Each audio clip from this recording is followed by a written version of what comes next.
Hi guys, this is Jim, the life coach. We're going to do another podcast. Quick bonus edition. And this time we're going to talk about probably one of the gatekeepers, we might as well say. Let's be real, innit? Because he's obviously got his finger on the button and the pulse of what, upper class society want to hear. And this is Piers Morgan. Now, I don't really like Piers Morgan. He's very much in for things for himself and what the establishment want him to say and do. But I've got Raph here who's has his own views on Piers Morgan, and so tell me what you feel about this guy. What's going through your mind? He's a certified douchebag. Straight to the point. Straight to the point. Let's not be around the bush here. I think what I will say, I don't know if anyone puts out, he's a race baiter, man. He's an absolute race baiter. He knows what he does. He used to get out there in the front, make tweets about black people, like, you see, it's funny how they get away with this. It's certain things like that. Why can you say the N-word? It's nonsense. And then he's on his TV show, Good Morning Britain, and even if we don't even go to race, he doesn't even debate properly. He shouts down people, let them have their point. No, I don't agree with you.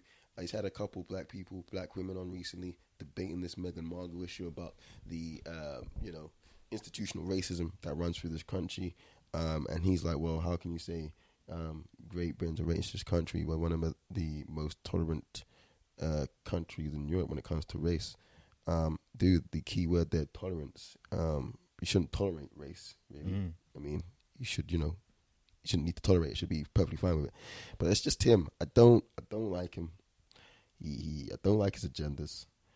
I don't know how he's still getting where he is. I think he's genuinely not liked by the public.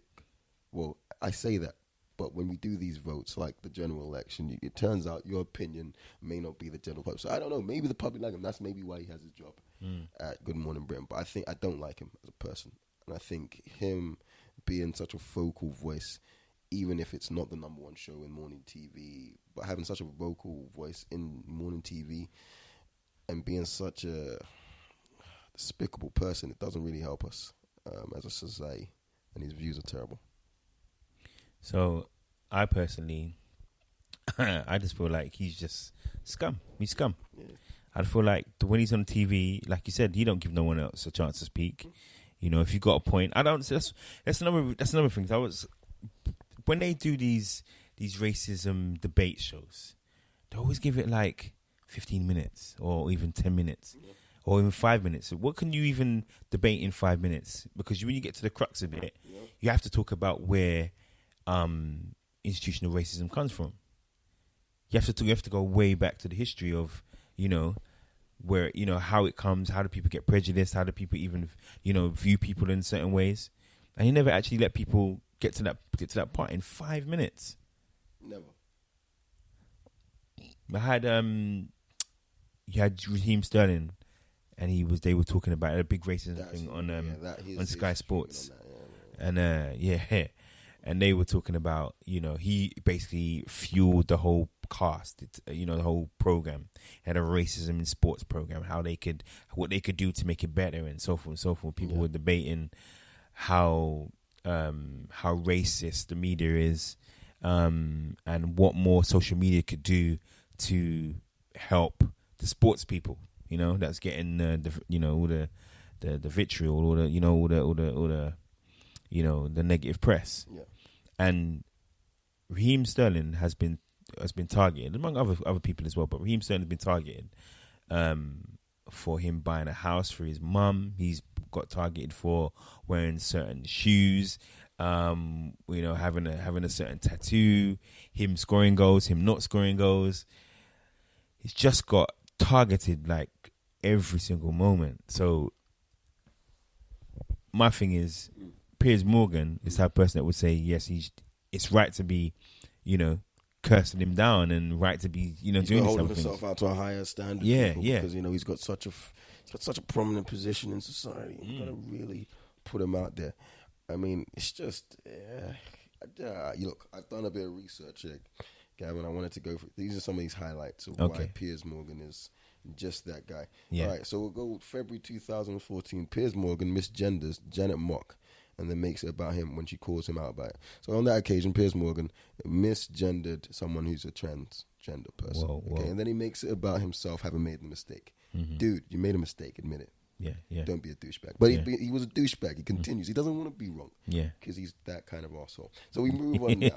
November 2014. This is the one. This was the one when I said, I'm done with this guy. I mean, I should have been done before. He tells black people, stop using the M-word. My friend, I think you need to take a step out of that situation. That's not a conversation you need to be involved in. Last time I checked, your skin is not black. I don't think you.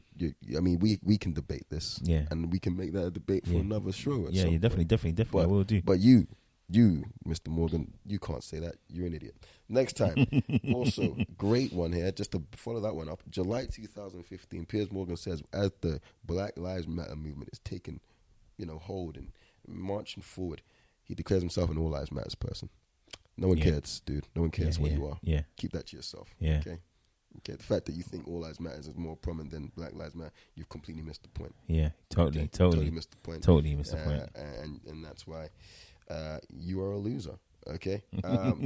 Piers then writes an offensive article about why Ben Carson wouldn't be a good president. Now, bear in mind, Ben Carson, black guy from America, black Republican. I don't really agree with Republicans, but clearly Piers' targets are everyone. It doesn't matter. That's what something I'll give him. Yeah. It doesn't matter if you're Democratic or Republican, if you're Labor or Conservative. Yeah. He'll go at you. Yeah. Give you that. Yeah. It doesn't stop you from being a douche. Yeah, at least not being selective. At least he's not being selective. Yeah.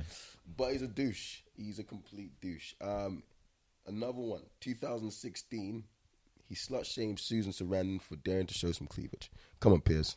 It's not your place to really discuss what women are doing. I mean, these are just some of the highlights. Even the past week, he's got in trouble in his own show because one of the girls was wearing some tight pants, and he was saying he must have shamed her on TV, saying she always wears sexual things in the workplace, and how dare she wear that kind of stuff around him, and he's not supposed to make any comments, and made her reportedly feel quite awkward.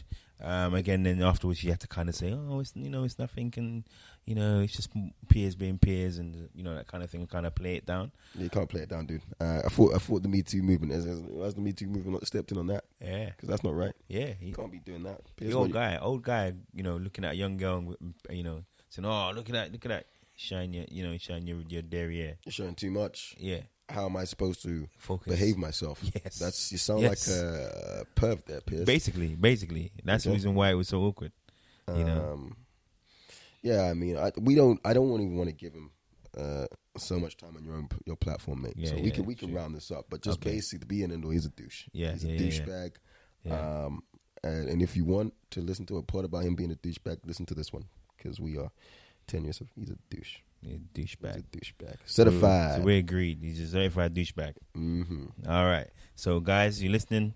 We don't like Piers Brosnan. No, we like Piers Brosnan. We like Piers Brosnan. He's all right. He's so nice, man. Remington Steele, baby. 007. Remington Steele. Yeah. But we don't like Piers Morgan. So we're gonna get rid of this podcast right now. So listen, guys. Thank you for listening. This is Jim, the Life Coach Podcast. This is me and Raph. Adios. We're going to do some quick fire stuff. Yeah, man, it's having fun in this podcast life. So get at me at Spotify, Facebook, Insta, Castbox, Deezer, all over. iHeartRadio. Yeah, see that radio. So just get at me, find me. I'm about, and if you want to be on the podcast, then just holler at me. Yeah. All right, man. This guys, take care. Peace.